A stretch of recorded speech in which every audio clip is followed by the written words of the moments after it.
सुब्बा शास्त्री को सबक मिला। तेनालीराम की कहानी। एक बार फारस देश से घोड़ों का एक व्यापारी कुछ बेहद उत्तम नस्ल के घोड़े लेकर विजयनगर आया। सभी जानते थे कि महाराज कृष्णदेव राय घोड़ों के उत्तम पारखी हैं। उनके अस्तबल में चुनी हुई नस्लों के उत्तम घोड़े थे।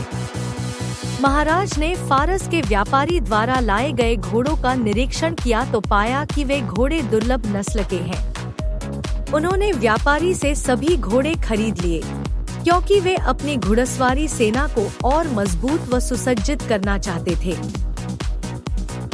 जब घोड़ों का व्यापारी चला गया तो महाराज ने अपनी घुड़सवार सेना के चुने हुए सैनिकों को बुलाया और एक एक घोड़ा देते हुए उसकी अच्छी तरह देखभाल और उसे भलीभांति प्रशिक्षित करने को कहा। साथ ही यह भी कहा कि घोड़ों के प्रशिक्षण व भोजनादि का सारा खर्च राजकोष वहन करेगा। तेनालीराम को जब पता चला तो वह भी महाराज के पास पहुंचा और एक घोड़ा अपने लिए भी मांगा। उसे भी एक घोड़ा दे दिया गया।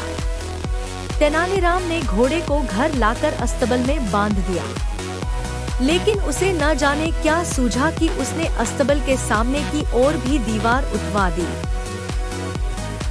अब अस्तबल की स्थिति कुछ ऐसी हो गई थी कि न तो वह घोड़ा कहीं बाहर जा सकता था और न ही कोई उस अस्तबल में प्रवेश ही कर सकता था। तेनालीराम ने अस्तबल की दीवार में एक छोटी सी खिड़की छुड़वा दी थी, जहां से घोड़े को दाना पानी दिया जा सके। उसी खिड़की से तेनालीराम घोड़े को हरी घास दाना पानी देता और घोड़ा भी खिड़की से अपना मुंह बाहर निकालकर उसे मुंह में दबाता और भीतर खींच लेता। घोड़े को पानी भी इसी खिड़की द्वारा पहुंचाया जाता। करीब 1 महीने बाद महाराज ने घोड़े की सुध-बुध ली और यह जानने की कोशिश की किस प्रकार उसकी देखभाल व प्रशिक्षण का काम चल रहा है।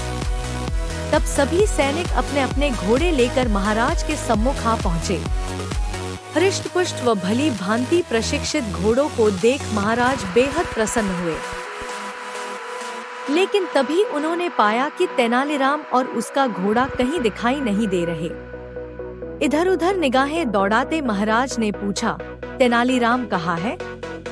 जाओ, उससे कहो कि अपने घोड़े के साथ हमारे सामने जल्दी पेश हो। एक सैनिक तेनालीराम के घर की ओर दौड़ा और उसे महाराज का संदेश दिया कि जल्दी से जल्दी घोड़े को लेकर उनके सामने हाजिर हो जाए। लेकिन तेनालीराम अकेला ही चल दिया। उसे अकेला आया देख महाराज बोले, तुम्हारा घोड़ा कहाँ है? आज मैं सभी घोड़ों का मुआयना कर रहा हूँ कि उनकी कैसी देखरेख की गई है। जाओ, अपना घोड़ा लेकर आओ। क्षमा करें महाराज, तेनालीराम बोला, आपने मुझे जो घोड़ा दिया वह घोड़ा गुस्सैल है और अड़ियल है। मैं तो उसे अपने साथ यहाँ लाना चाहता था, लेकिन मेरे लिए यह संभव नहीं हो पाया। कहकर तेनालीराम चुप हो गया। यदि ऐसा है तो मैं कुछ बहादुर सैनिकों को तुम्हारे साथ भेज देता हूँ, जो तुम्हारे साथ जाकर घोड़ा ले आएंगे। महाराज ने कहा, नहीं नहीं महाराज, ऐसा हरगिज न करिएगा। अब तक घोड़े की देखभाल मैंने की है और मैं ब्राह्मण हूँ, इसलिए अच्छा तो यह होगा कि आप किसी पंडित या पुरोहित को घोड़ा लाने के लिए मेरे साथ भेजें। होठों पर रहस्यमय मुस्कान लाते हुए तेनालीराम बोला। संयोगवश राजपुरोहित उस दरबार में उपस्थित था। वह राज परिवार में कुछ पूजा पाठ के कर्मकांड करवाने वहां आया था। सुब्बा शास्त्री नाम था राजपुरोहित का। क्या तुम तेनालीराम के साथ जाकर उसके अस्तबल से घोड़ा यहाँ ला सकते हो? महाराज ने उससे पूछा। तेनालीराम और सुब्बा की निकटता देख सुब्बा शास्त्री जला भुना करता था और तेनालीराम को नीचा दिखाने का कोई मौका चूकना नहीं चाहता था। वह बोला, क्यों नहीं महाराज, मैं अभी जाकर घोड़ा ले आता हूँ। ऐसे एक घोड़े की तो बात ही क्या, मैं 10 बिगड़ल गुस्सैल घोड़ों को साथ ला सकता हूँ। ठीक है, यदि ऐसा है तो आइए मेरे साथ, तेनालीराम बोला। जब सुब्बा शास्त्री और तेनालीराम जा रहे थे तो रास्ते में तेनालीराम बोला, शास्त्री जी, मैं जानता हूँ कि आप विद्वान हैं और मैं यह भी जानता हूँ कि आपने अश्वशास्त्र का अध्ययन भी किया है। कुछ ही देर में जब तेनालीराम के घर पहुँचे तो सुब्बा शास्त्री अपनी लंबी दाढ़ी को उंगलियों से सहलाते हुए अहंकार भरे स्वर में बोला, हाथ कंगन और आरसी क्या? आखिर तुम्हें मेरी योग्यता पर विश्वास हो ही गया। लेकिन शास्त्री जी, मेरा घोड़ा कोई साधारण घोड़ा नहीं है, इसलिए मेरा कहना माने तो पहले खिड़की से झांक कर देख ले। इसके बाद अस्तबल की दीवार तोड़कर घोड़े को बाहर निकालने की सोचना, अपने होठों पर कुटिल मुस्कान लाते हुए बोला तेनालीराम। तेनालीराम ने भी जैसे उस दिन सुब्बा शास्त्री से पुराना हिसाब किताब चुकता करने की ठान ली थी। इधर जैसे ही सुब्बा शास्त्री ने दीवार में बनी खिड़की में अपना हाथ डाला, तुरंत घोड़े ने उसकी दाढ़ी पकड़ ली। दरअसल वह उसकी दाढ़ी को भूसे का ढेर समझ बैठा था।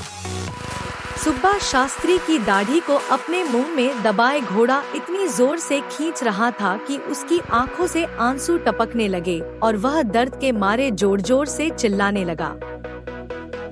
अंततः अस्तबल की सभी दीवारें तोड़कर वह बाहर निकाला गया, मगर घोड़ा भी कुछ ऐसा हठीला था कि सुब्बा शास्त्री की दाढ़ी अब भी दबाए था।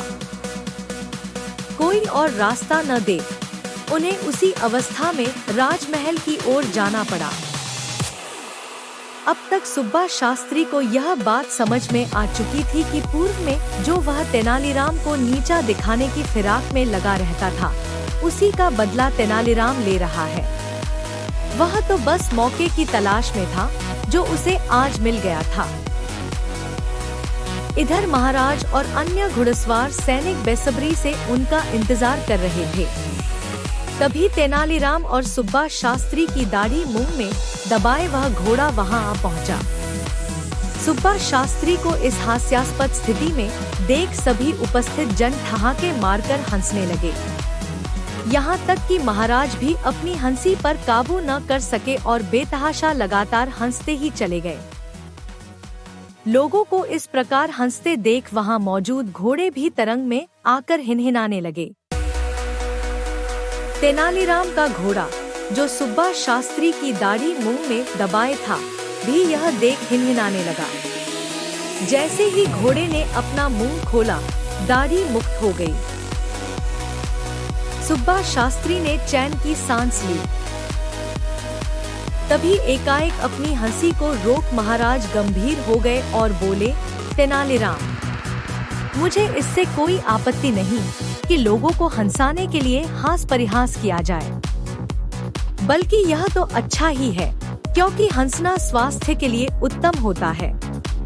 लेकिन ऐसा परिहास मुझे स्वीकार्य नहीं जिसमें दूसरे को पीड़ा या कष्ट होता हो। तुमने सुब्बा शास्त्री जैसे विद्वान के साथ जो सुलूक किया है वह कतई शोभा नहीं देता। यह सरासर शास्त्री जी का अपमान है। मैंने तुम्हारे दिमाग में छिपी किसी खुराफात का अंदाजा उसी समय लगा लिया था जब तुमने मुझसे घोड़ा मांगा था, वरना तुम्हें घोड़े से क्या लेना देना। चलो अपनी गलती के लिए शास्त्री जी से क्षमा याचना करो। लेकिन इससे पहले कि तेनालीराम क्षमा याचना करता, सुब्बा शास्त्री आगे बढ़कर बोला, महाराज, तेनालीराम का कोई दोष नहीं, यह निर्दोष है। दोषी यदि कोई है तो मैं हूँ। मैं तो हमेशा तेनालीराम को नीचा दिखाने की फिराक में लगा रहता था और कई बार तो मैंने इसका अपमान भी किया, लेकिन मेरे दुर्व्यवहार को यह बेचारा चुपचाप सहन कर गया। एक शब्द तक मुंह से नहीं निकला कभी। यह सब मैंने ईर्ष्यावश किया। इसने जो कुछ भी मेरे साथ किया अच्छा ही किया। दरअसल आज जो कुछ भी हुआ उससे मेरी आंखें खुल गई हैं। तेनालीराम ने मुझे सद्राह दिखाई है। अपनी बात समाप्त करते हुए सुब्बा शास्त्री ने आगे बढ़कर तेनालीराम को गले से लगा लिया। वहां उपस्थित महाराज और अन्य सभी उन दोनों को गले मिलना देख बेहद प्रसन्न हुए।